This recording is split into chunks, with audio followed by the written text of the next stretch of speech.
ప్రకాష్ గారు.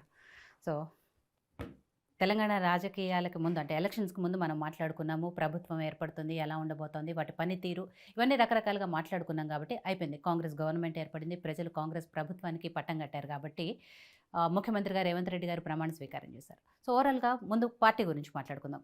కొత్తగా ప్రభుత్వం ఏర్పడింది కాబట్టి ఎలా ఉంది అనేది, ఆల్మోస్ట్ నెల రోజులు అయిపోయింది కాబట్టి ఎలా అనిపిస్తుంది, ఏముంది కొత్తగా ఏర్పడ్డ ప్రభుత్వం గురించి చెప్పాలి అంటే ఏం చెప్తారు? ఇప్పటి వరకైతే ఒక సిస్టమేటిక్గా నడుస్తుంది. గతంలో ఎలాగైతే మంత్రులు అవైలబుల్ ఉంటారో కాంగ్రెస్ ప్రభుత్వాలు అన్నప్పుడు ఆ పద్ధతిలో నడుస్తుంది. రేవంత్ రెడ్డి గారు కూడా పాత స్టైల్కు భిన్నంగా ఇంటర్వ్యూలు ఇవ్వడం కానీ, స్టైల్ ఆఫ్ ఫంక్షన్ కానీ, ఒక కక్ష పూరిత ధోరణితో పోతాడనే వాతావరణాన్ని ఏదైతుందో, ఒక సిస్టమేటిక్గా ఏదైతుందో ట్యాకిల్ చేస్తుంది. హాస్పిటల్ పోవడం అనేది చిన్న సమస్య, అది ఫార్మాలిటీ. సో ఇప్పటి వరకు ఉంది. హామీలు 6 గ్యారంటీలు అనేది అయ్యే పని కాదు. శ్వేతపత్రము రిలీజ్ చేసిండ్రు, అప్పులు ఎట్లయినాయి ఏమైనాయి అని అన్నీ చెప్పారు. సో ఇంకోటి, ఈ 6 గ్యారంటీలు కాక ప్రియాంక గారు ఈ వరంగల్ రింగ్ రోడ్ మీద ఒక మీటింగ్ అయింది దీనికంటే ముందు, అది మేనిఫెస్టోలో పెట్టారు. కానీ 6 కంటే ఇంపార్టెంట్ అది నెంబర్ 1 గ్యారంటీ ఉండాలి, నిరుద్యోగ భృతి. దాంట్లో అనౌన్స్ చేశారు నిరుద్యోగ భృతి అని. గత ఎన్నికల్లో మేనిఫెస్టో హైలైట్ చేసిండు, ఈసారి హైలైట్ కాలే, 6 పథకాలే పెట్టిండ్రు. మేనిఫెస్టోలో ఉంది నిరుద్యోగ భృతి, పాసిబుల్ కాదు. ఆర్థికంగా చాలా ఇబ్బందులు ఉంది. తో మీకు తెలుసు ఇప్పుడు ఏదైతే ఆర్టీసీ మహాలక్ష్మి పథకంలో ఇంకా 2 ఉన్నాయి దాంట్లో సబ్, తో అవే స్టార్ట్ చేయాలి. 100 రోజుల్లో 6 ఇంప్లిమెంట్ చేయాలంటే చాలా, అది ఒకటి సింపుల్గా ఉంటున్నాడు, అట్టహాసం లేకుండా. మంత్రులు కూడా ఏదైతుందో ప్రజల పిటిషన్ తీసుకుంటున్నారు.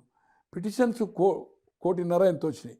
అది ప్రాబ్లం సాల్వ్ కానప్పుడు ఏదైతుందో లాభం ఏంటి పిటిషన్ తీసుకుని, దానివల్ల ఇంకా వ్యతిరేకత పెరుగుతుంది కదా, వ్యతిరేకత పెరుగుతుంది.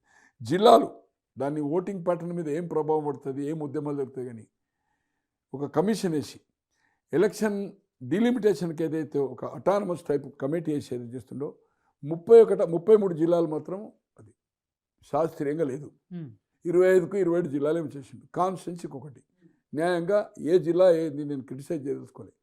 17 ఆర్ మ్యాక్సిమం 20, 13 మాత్రం జిల్లా. రాబోయే రోజుల్లో ఏ కమిషన్ వేసినా ఎక్కడ కానీ, అరే ఒక కాన్స్టిట్యున్సీకి జిల్లా అయితే ఎట్లమ్మా?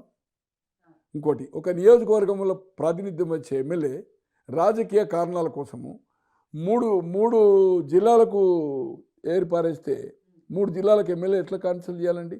అన్నీ హెడ్స్, ఒకటి కలెక్టర్, ఇంకోటి లా అండ్ ఆర్డర్ ఎస్పీ, తర్వాత మెడికల్ డైరెక్టర్, అన్ని డిపార్ట్మెంట్లు, R&B, ఇరిగేషన్తో ఎంత ఇబ్బంది అవుతుంది. పోనీ ఎమ్మెల్యేలు మీటింగ్ పోతారు, కలెక్టర్ మీటింగ్. ఇన్ని మీటింగ్లు అవుతుంటే అసలు పార్లమెంట్ అటెండ్ చేయాలి, ఆయన ఎక్కడ పోవాలి, ఏం చేయాలి, ఎంత దూరం ప్రయాణం చేయాలి, చాలా శాస్త్రీయంగా లేదు. అది కూడా ఒక మంచి నిర్ణయము.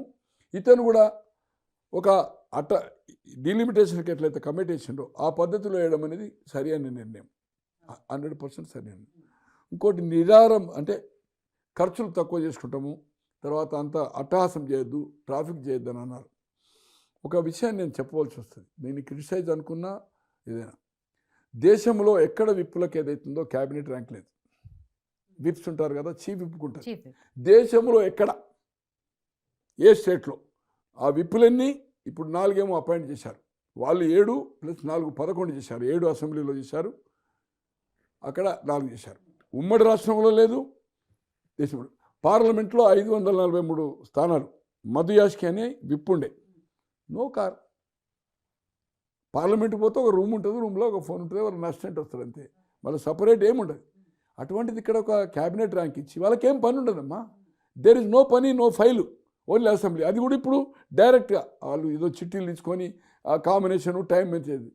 4 విప్పులను చేశాడు. పైలట్ ఎస్కాట్ 3 పనులు, 100 కోట్ల రూపాయలు వేస్ట్. బంగ్లాలు, క్యాబినెట్ ర్యాంక్ అనే వరకు స్టేటస్ ఏదవుతుందో, కలెక్టర్ రావాలంటాడు అనుకో, నాటు ఉంటాడు తెలివి ఉన్నాడు, నేను cabinet rank, I will not come to collector office, you come there అంటాడు గెస్ట్.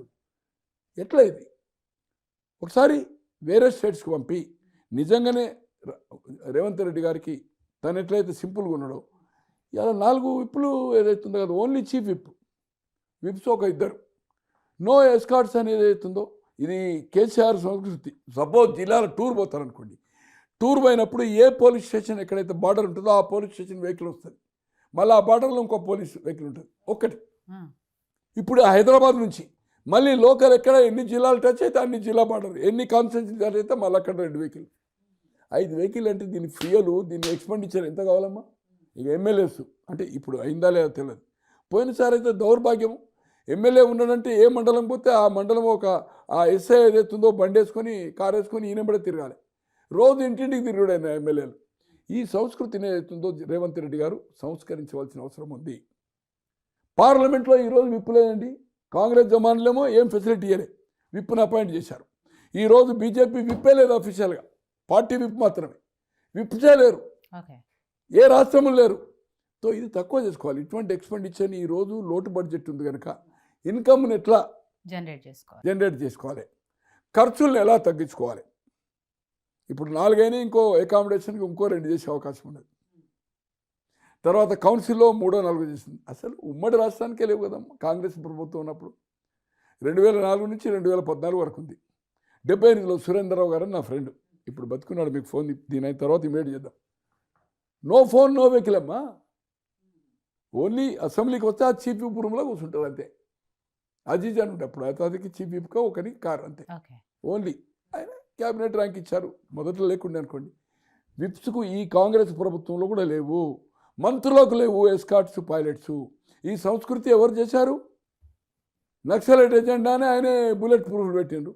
దాన్ని మీరు ఏదైతుందో సంస్కరించండి. అసలు జిల్లాలో పోతే అమ్మ అంతకుముందు కాంగ్రెస్ కూడా అట్లే ఉండే అనుకోండి, అటో మొత్తం వీళ్ళ వెహికల్ స్పీడ్ కంటే ఈ ముంగట వెనకొచ్చే వాళ్ళే మొత్తం ఇట్లా రోడ్ల మీద ఇట్లా కట్టెలు పట్టుకొని ఉంటారు డోర్ల దగ్గరే. టౌన్ వచ్చింది అటో కొట్టుడే, కొన్ని పేరు చెప్పదలుచుకోలేదు మా ప్రాంతంలో. అటో వాళ్ళు ఎంపీ ఉంటే వాళ్ళ కొడుకు ఏదైతుందో ఆయనకు ఒక 2 బండ్లు పోలీస్ బండ్లు సైరన్లతోటి, ఏ ఒక పోస్ట్ లేకున్నా. ఇటువంటి చాలా జరిగినాయి. ఇటువంటి కూడా సంస్కరించినప్పుడే ప్రజలు ఏదైతుందో హర్షిస్తారు. ఏది ఏమైనా ఇది టూ ఇయర్లీ 1 మంతే. ఖచ్చితంగా ఆయన రిఫార్ము, ఆయన బాడీ లాంగ్వేజ్ చూస్తే, నేను ఎక్కువ టీవీ పేపర్ కొంచెం వేరే పనుల వల్ల ఫాలో అవుతలేను, బట్ ఈజ్ డూయింగ్ గుడ్. అతను ఒక దృక్పథం ఉంది. నెంబర్ 1 ముఖ్యమంత్రి కావాలనుకున్నాడు. నాతో కూడా నెంబర్ ఆఫ్ టైమ్స్ గంటలు రోజులు తరబడి, అంటే టోటల్ చూస్తే కొన్ని 100 గంటలు మేము కలిసి ఉన్నాము. బట్ ఏమును సాధించాడు, డైరెక్ట్ ముఖ్యమంత్రి. తో అలాగే ఏదైతుందో ఆయన స్వప్న యూపీఏ, ఇక్కడ మన కాంగ్రెస్ 10 సంవత్సరాలు ఉంది, చంద్రబాబు 10 సంవత్సరాలు, నేను 10 సంవత్సరాలు. అందరినీ ఈరోజు ప్రగతి భవన్ ఉంది, డిప్యూటీ సీఎంకి ఇచ్చాడు. Right, okay. Deputy CM photograph అనేది నేను ఇంతవరకు చూడలే. ఈరోజు ప్రతి దాంట్లో, ప్రతి కార్యక్రమంలో, ప్రతి హోల్డింగ్లో సీఎంతో పాటుగా డిప్యూటీ ముఖ్యమంత్రి చేస్తున్నాడు. అందరిని అన్న అంటుండు. This is a good. తప్పేమున్నదమ్మా, తక్కువ ఏజీలున్న అన్న అంటే కూడా తప్పేం లేదు, ఒక respect. So is doing good. అంటే ఏదైతుందో ఇప్పుడున్న పరిస్థితిలో కానీ ఫైనాన్షియల్ ఈ హామీలు ఇవ్వలేరు. కానీ టీఆర్ఎస్ వాళ్ళు ఏదైతే ప్రచారం చేస్తున్నారో రద్దు కార్యక్రమాలు పెట్టిండని, ఖచ్చితంగా ఓటింగ్ ప్యాటర్న్ చూడక అటానమస్, అంటే ఆయన చెప్పిన పద్ధతి ప్రకారం ఎలక్షన్ కమిషన్ డిలిమిటేషన్ ఎట్టుందో ఆ కమిటీ వేస్తుంది కనుక దాంట్లో ఏమి ఇంపార్షియల్గా చేస్తారు. జిల్లాలు తక్కువ చేయవలసిందే, అది ఒక మంచి నిర్ణయం. దాంట్లో ఏమాత్రం అనలేదు. పార్లమెంట్ కూడా ఏదైతుందో రిజల్ట్ కూడా ఈ సీట్ల ప్రకారంగా పార్లమెంట్ రిజల్ట్స్ కూడా ఒక 6, 7 నుంచి 10 వరకు వచ్చే 8, 9 ఆశ్చర్యపడవలసిన అవసరం లేదు.